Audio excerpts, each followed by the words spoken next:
Hey, welcome back to the Pretty Well podcast. I'm Lisa Smith, and today I am so excited to bring our guest to you, a friend I know personally, as well as a really bright businessman. I'm talking with Brannon Poe. He's the CPA and the founder of Poe Group Advisors and the Accounting Practice Academy.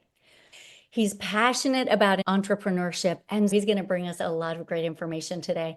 He's the past president and one of the founding members of EO of Charleston, and he also hosts the podcast Accountant's Flight Plan. If you're wondering why, Lisa, are you having someone talking about accounting on today? Hang on, do not turn off your show yet, because what Brannon has done beautifully is he's woven in the importance of wellness into entrepreneurship. That works whether you're an entrepreneur, an executive, someone at home, high achieving. We tend to put others before ourselves, and that's when we start to realize our health is not optimized, not ideal anymore. So he's going to bring us all kinds of gems today. Welcome, Brannon. So glad to be here. I'm so glad to have you here. Brannon, you've built your business, which is an awesome business, and it helps accountants not only buy and sell and improve the valuation of their business prior to an exit strategy or within the exit strategy, but you've helped them do something important to the essence of who we are as human beings, and that is create more time, profit, and freedom in their lives. We all have a journey and we all have a reason for why we do what we do. When did this become so important for you that you realized something had to change? There were a couple of things that gave me the big aha that running a business does not have to be that hard. You can make it easier on yourself. You don't have to hustle and grind and destroy your calendar and your health at the same time.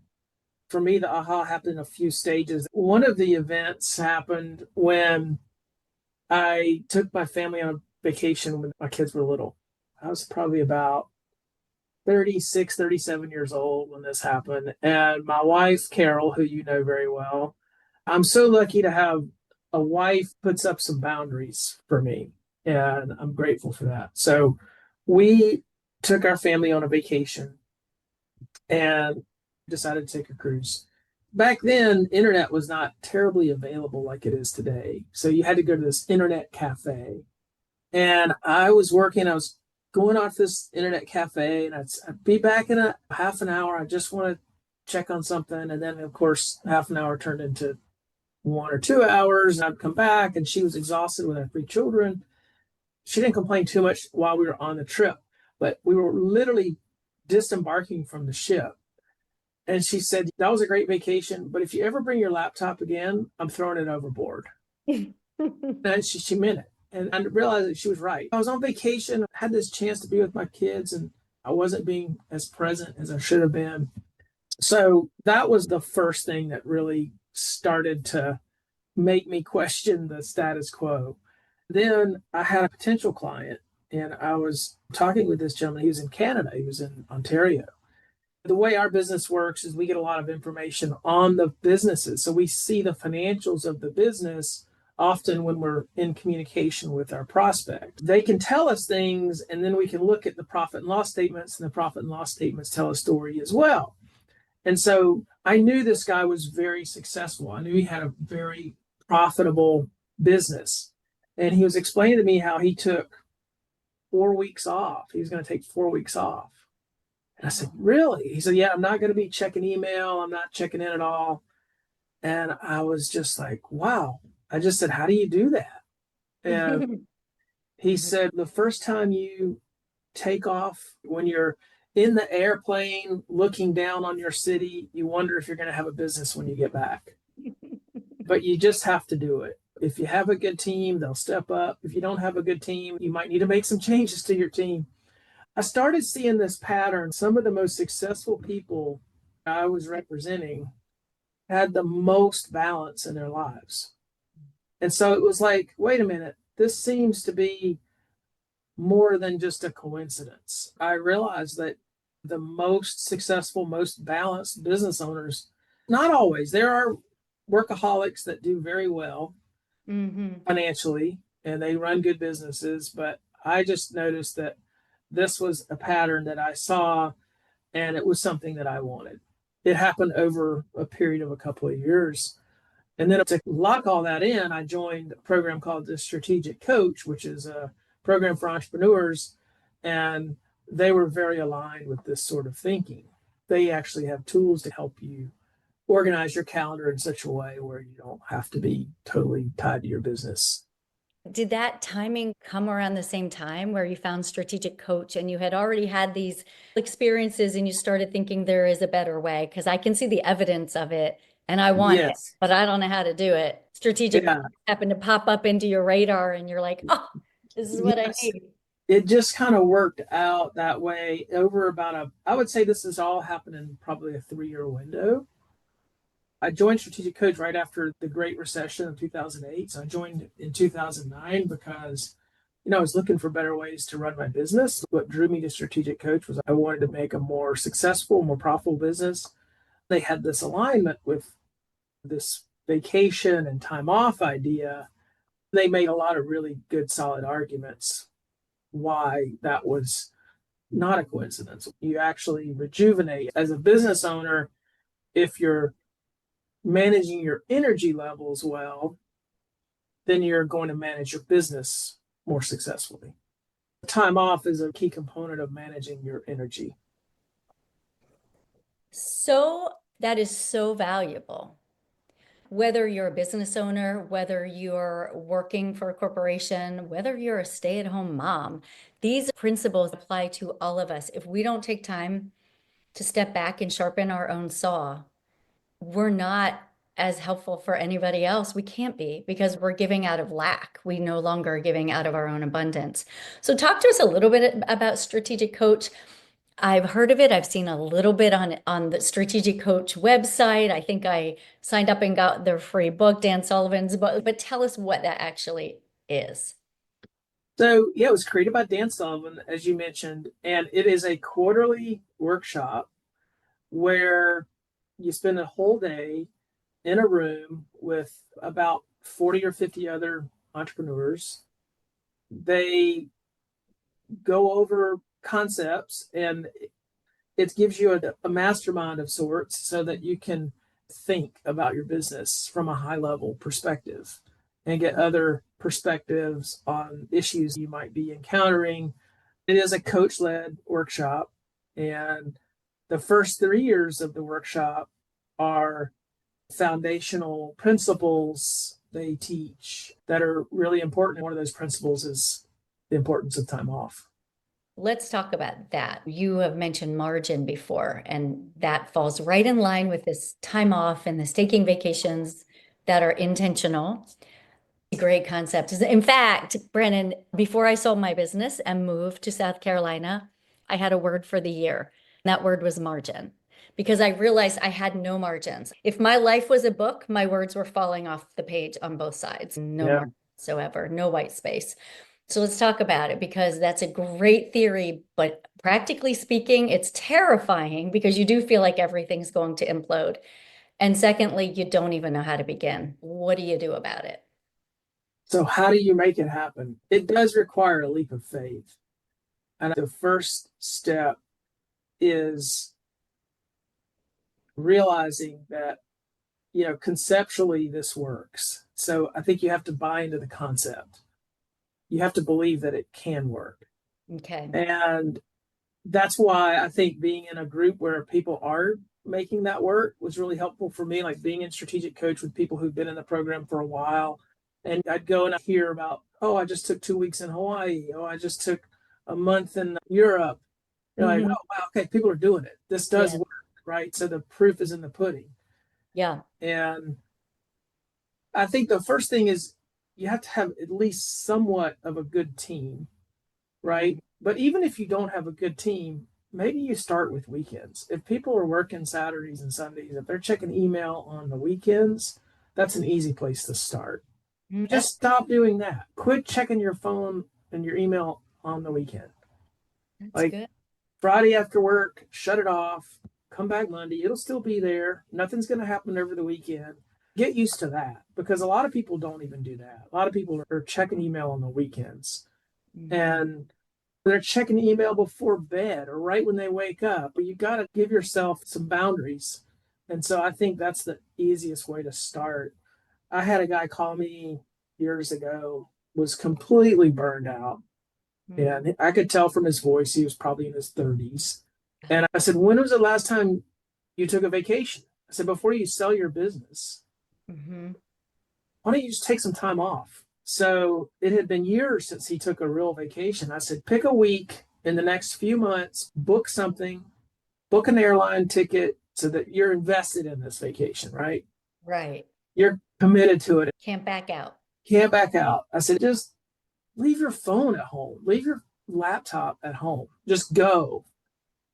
And he did. He came back and he actually fired about 100 clients. And to this day, he's still in practice. Wow. That gave him the margin. He needed to.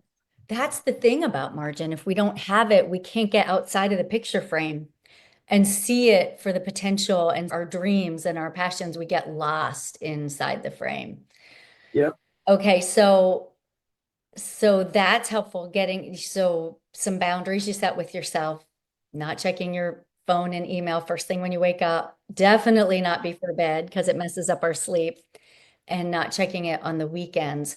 What else did you find as you were creating margin? What was most challenging for you? I think it's still a little bit of a challenge is my email, my inbox. I think a lot of business owners find that a very difficult thing to fully get a handle on. I have an assistant that helps me manage my inbox, and I've had assistants over the years do that to varying degrees of success. But Mhm. that's probably my biggest frustration. That's the biggest challenge that I have. The boundaries get easier the more you follow them.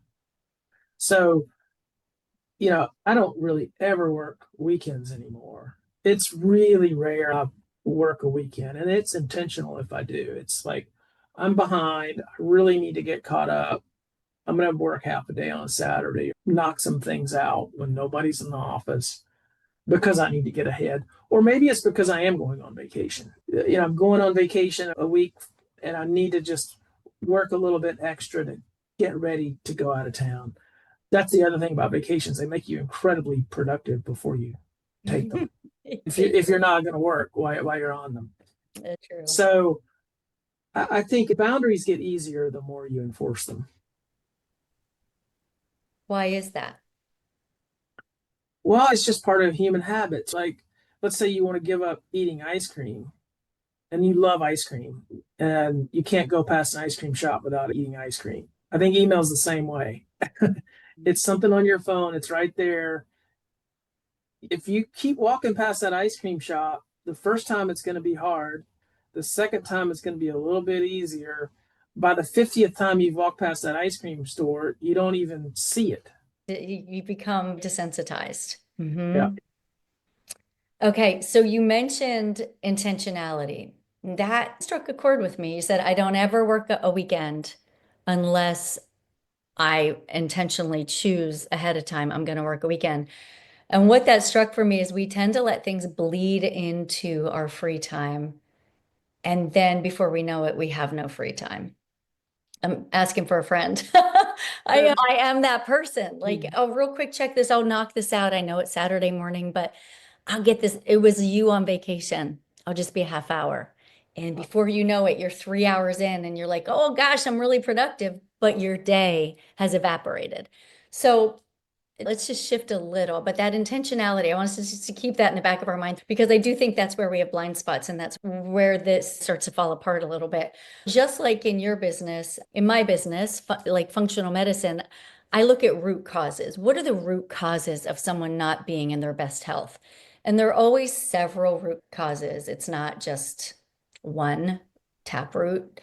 Do you see parallels in your business of root causes as to why they're living on this hamster wheel and they're not satisfied, but they don't know what else to do?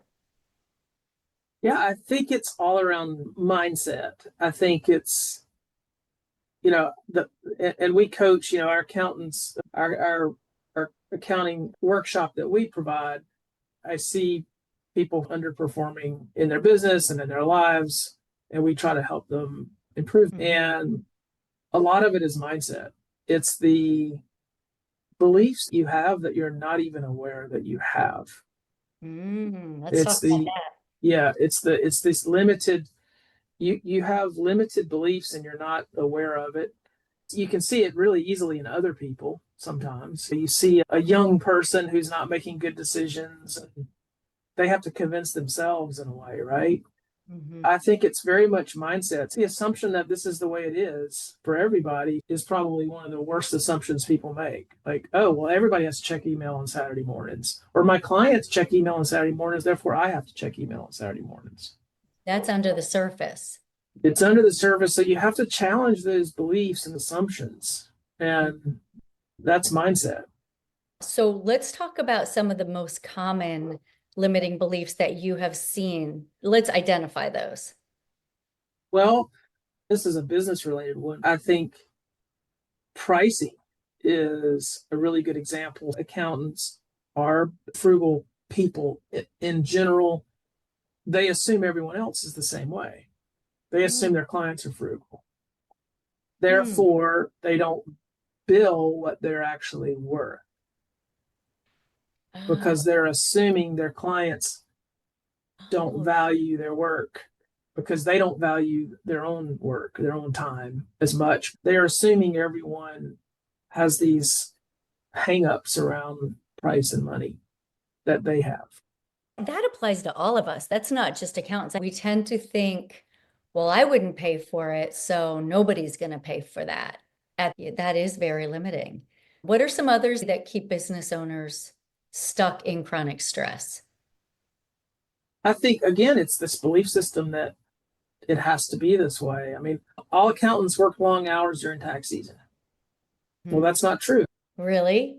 It's not? It's not true. There are several that have figured out a way not to do that. Man. So, again, it's one of those assumptions I think that people just sort of assume, well, this is what I signed up for. And they don't challenge those assumptions. And I Mm. think there's a million of them. If you take stock of your own assumptions that need to be challenged, there's probably a lot of them. We all have them. Yeah, that mindset work goes to the core of every single one of us. We tend to get assumptions, but we have blinders on and we don't usually see them.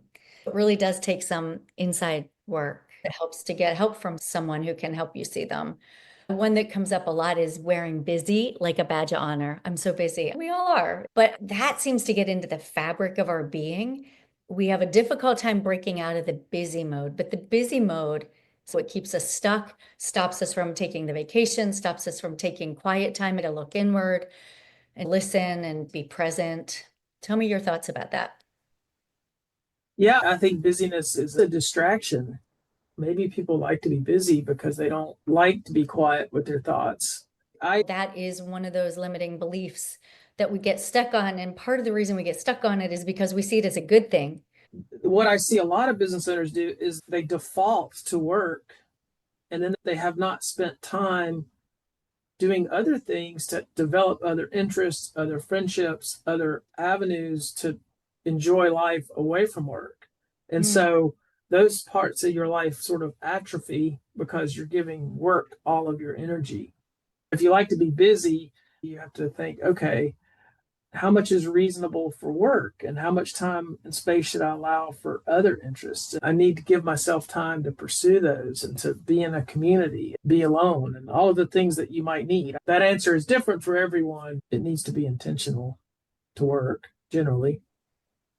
Okay, so for those of us that, like you, I'm like this too, and I'm guessing lots of our listeners are like this. Busy is comfortable. Busy is safe. We know what to do when we're busy. I'm good at what I do, so I dive in more. It's not as comfortable or safe to say, I'm going to take a pottery class by myself and go meet new people. That's not as safe. I'm going to start Pilates, and that means I'm going to visit three different gyms and be vulnerable. Like, I don't know what I'm doing. So it is hard to break out of busy if busy is comfortable and productive. And it's hard to see the other side of the coin that there are benefits to stepping away from that. I agree. If we're already comfortable being busy and we're good at what we do, And if we know we need margin, we know we need to change something. When you begin to agree with yourself, you're going to create margin and you're going to change things. You have to get better at what you do. You have to work smarter because you can't just work less. Like, right? You can't just say, I'm going to work less. So how do you begin to prioritize better and delegate better? Well, most of us, one of the tools that we have in our academy is the three bucket tool. It's easy to recreate this tool. You take a sheet of paper and draw two lines so that you have three columns. And on one column, assuming you have somebody, maybe you don't have somebody, but assuming you could let go of some work, some task that you generally do on a regular basis. Like for me, maybe it's checking email. If you could let go of that, you would. So you write that in that column. Maybe a task that you still like doing, but one day you want to stop doing. So maybe it's delegate one day. And then there's a column that you want to keep, like the things that you really love doing in your work and that drive the business. For you, Lisa, like this podcast, let's assume you don't want to stop doing the podcast. You want to keep doing it, but you don't want to do all the administrative things that go along with the podcast, like the editing piece or the scheduling piece. And so, I think growing a business is very much about letting go. That's what people don't always realize. A lot of times you think the more I do, the more the business will grow. And that's true for a while. But then at a certain point, you're going to hit a ceiling and you have to let go of things to grow. And for me, growth has always been I want to grow the business because I don't want to keep doing the same things over and over again because I get bored. So the business has to grow for me to change my role. And I look at that as a plus in that, okay, the business is growing. Okay, what can I let go of? It's a continual process of letting go at some point. So as your vision continues to change, you need to decide what has to get off of your plate so that you can step into the next piece of the vision. Right. Okay. And you have written some good books about it. The book I read, I have no background in accounting. That would be laughable to think I did, but I did read How to Prepare Your CPA Firm for a Sale. And what I realized when I read it, I absolutely loved it. You're a wonderful author, so I recommend everyone get your books. What I realized is this applies to everything that has the role of a career or a job in our lives, whatever that may be. It's very holistic, Brannon. It helps people to see this is how we do this in a way that is healthy and allows us to have the often overused term work-life balance, but it's very necessary.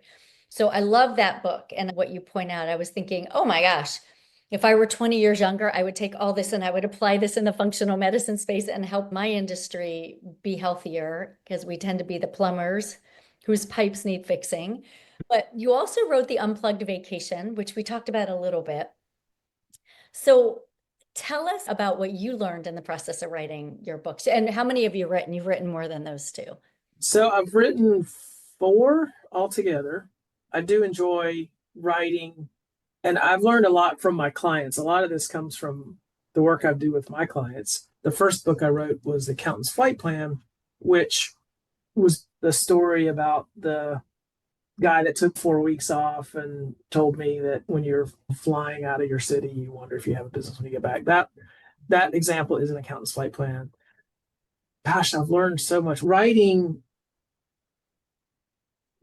forces you to really think things through because you might understand a concept loosely, but then forcing yourself to write it where other people can understand it really clarifies your own thinking in such a way, which writing a book about business is kind of like the ultimate journaling for improving your own business in a sense.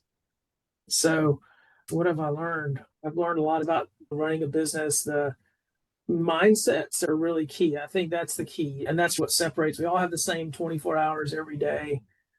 It's what are your mindsets that are guiding you? Being aware of that's really important. And tell me what you've learned about when someone truly unplugs and rests, whether it's vacation or weekends. How does that improve their creativity and their leadership? What have you seen? The longer term effects and shorter. It's just, yeah, the detaching is really important because, as you mentioned, the frame, when you're in the frame, you don't see the big picture. Detaching, the more you detach, the better. I will say personally, I have gotten a lot of good business ideas when I'm not working and not thinking really about business. It's almost like they just kind of hit you at these random points when you're on a trip. The brain can process things differently when it's not so occupied. There's just a tremendous benefit from detachment. And one of the ways you really feel it the first couple of times is when you're leaving for vacation, you always got some sort of problems that you're dealing with. Yeah. And sometimes those problems can feel pretty big. When you come back from being detached, it's amazing how those problems shrink when you're gone. Like you're able to solve those problems and like, gosh, why was I so worked up about this? This is an easy solve. All I have to do is this, this, and this. Wow, that is great advice. Yeah. So it shrinks the problems. It makes your team step up, or it makes you realize you don't have the right team, or maybe a little bit of both. Mm-hmm. Mm-hmm. Yeah. But I think too the vacation, it's not a one-time thing. It's you're continually building a business that is less dependent on you. Having frequent absences from the office is very beneficial because you're going to build the business. Every hire you make, it's going to be in the back of your mind. Is this someone I can rely on when I'm gone? It gets woven into your thoughts on an everyday basis. Mm-hmm. That's good. From what I hear you saying, it gives you the 10,000-foot view, the ability to detach and step way back. That's a different perspective than when you're looking at everything straight on. Yeah. With all this wisdom you've gained writing books, and I love what you said about writing books. If you want to know something, you study it. But if you really want to know something, you teach it. And now you're not just teaching it, you're literally putting it in words for forever. You want it to be communicated in a way that people can really learn from it. But in addition to writing your books, how did your podcast, The Accountant's Flight Plan, come about? Because you've been podcasting before podcasting was really a thing. Tell us how long and how it came to be. Yeah, I think we started the first episodes back in 2011, 2010, maybe. Wow. And I just got good advice from somebody. This gentleman named Rick Payne, who is from Australia, used to have a big coaching program for accountants back in the 90s. He's retired now. At the time, he was living in Reno, Nevada. And I got the opportunity to spend a day with him. He was contemplating selling his coaching business. So I went out to meet with him to discuss that. And he said, "You ever done a podcast?" I said, "No." He goes, "You need to start a podcast." He's like, "I'll help you." I said, "Okay." So he said, "It doesn't have to be complicated. We'll just get on the phone and we'll record a phone call." I said, "Okay." We talked about random stuff for like 2 hours on the phone or hour and a half. We cut, I don't know, 4 podcasts out of that conversation. They're still on my website to this day. The audio quality is not the greatest because it was recorded literally on 2 cell phones, Mm-hmm. but I enjoyed it. I just enjoyed it. What's interesting about it is I never overthought it. I just did it naturally and organically. When you first publish a podcast, nobody's listening. We might have a couple of listeners tops. And I think we were doing maybe twice a year or once a quarter. Gradually, we were getting good feedback. So we started doing more of them. So it just sort of evolved. And now, how often do you have an episode? We try to publish about twice a month, Gotcha. and we are increasing it to weekly. That's the plan for 2026. Awesome. That's good stuff. Well, you've definitely been dedicated. 14 years, going on 15 years. Yes. Impressive. Yeah. So with all your academy, tell us what your academy helps people do. So it's very much a mindset workshop for accounting firm owners who already have established firms. Mhm. And It's an 8-week virtual program, has a mastermind component. So we put people in groups of 6 to 8, and we help people learn how to make more money and work less. That's the main emphasis of the program. Maybe it could be opened up for everyone else too, because we all aspire to make more money, help more people have a greater impact, but not you burn ourselves out in the process. So in the academy, you've worked with hundreds of people. What separates people who stay stuck in that constant busyness and don't ever really get outside of the frame from those who actually make the change and create more time freedom, financial freedom, location freedom, all that? I think the one thing that I would say is just believing that it can work. Really good. I think if you believe something's going to work and you put your mind to it, it'll work. If you don't believe it and you want to keep doing what you've been doing, then those people don't get much out of the program. Yeah. Yeah. Somebody famous said, whether you believe you can or can't, you're right. Yeah. I think that was Ford. I think that was Henry Ford. It's true. We look at everything in life, and whichever way we believe, that's the way it ends up. Yep. You've said that business can be a tool for personal growth. What has your business taught you about yourself? It's taught me that you can learn to be good at anything. Mm. As a business owner in the startup phases, you have to wear so many hats. You figure it out. You jump in, you figure it out. I think that's what I've learned. And I learned that I actually like that. My favorite phase of a business is the startup phase. I really enjoy the chaos of figuring it all out. That's where our confidence grows. That's where our trust in ourselves. None of us know how to do it. We just take the next step. One of the things that you've been doing for years now, since your 30s, is you've been consistent with exercise. What has helped you stay committed over the years? It's been 25 years. I had a lot of stress at that point in my life when I was 30. Like a lot of business owners, I was having cash flow problems. I had overinvested. I was a breadwinner for 3 small children, and I felt like I was running out of money, and it was very challenging. So I had a lot of stress, and I felt it, and my family felt it. It boiled over to a point where I realized I've got to do something different. And I'd always been pretty active in high school and college, but I had stopped. I was working all the time and I wasn't really exercising. During that stressful period, I went back to exercising and I started playing racquetball again. I realized how much better I felt. It was to cope with the stress. Mhm. Even though it took me a while to get through that period with the business, I got through it. It was extremely stressful. And I realized I need to exercise. We've all got to have some sort of relief valve. And for me, that was my relief valve. That's great. Boy, yeah, helped you get perspective in the middle of that dark time. How did you get out of that? What did you do? Because that's a place of desperation and that's a scary place to be. Just take it day by day until things kind of turned around. Just got through it. It wasn't as bad as I made it out to be in my mind, but it was hard. But yeah, we just got through it. Sometimes you just have to muddle through it. Mhm. Yeah. And believe that you're going to get out of it, just like you had said earlier. Just have the belief that, I'm just doing the next thing until we get out of the valley. We're just going to keep walking up the hill. Before we wrap up, for our listeners, we're all building something, whether it's a business, a wellness practice, some kind of new daily rhythm. We're either building or we're going backward. What's one piece of advice that you would give our listeners to help them create more space, more margin, a better mindset, and the belief in whatever that dream is that they're thinking of or working toward? Yeah, I think mentorship is wonderful.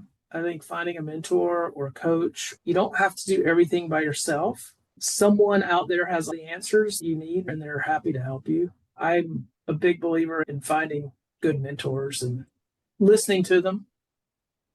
How do you find them? There are a lot out there. You got to weed Oh through. my It's like gosh. a needle in a haystack. Yeah, Mhm.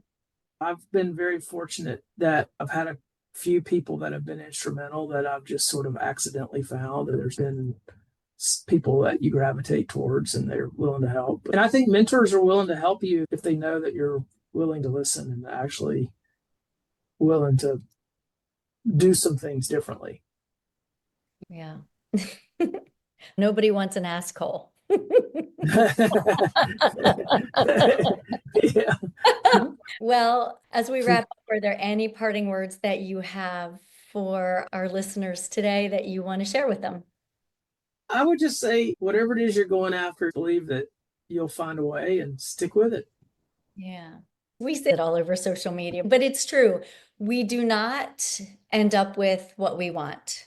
We end up with who we are. So if we need to do some changing, it's to our best benefit to look inward and say, well, if the evidence of what I'm doing and living right now is not what I want, something's got to change, but it's not going to change on the outside until it changes on the inside. To recognize these things are holding me back.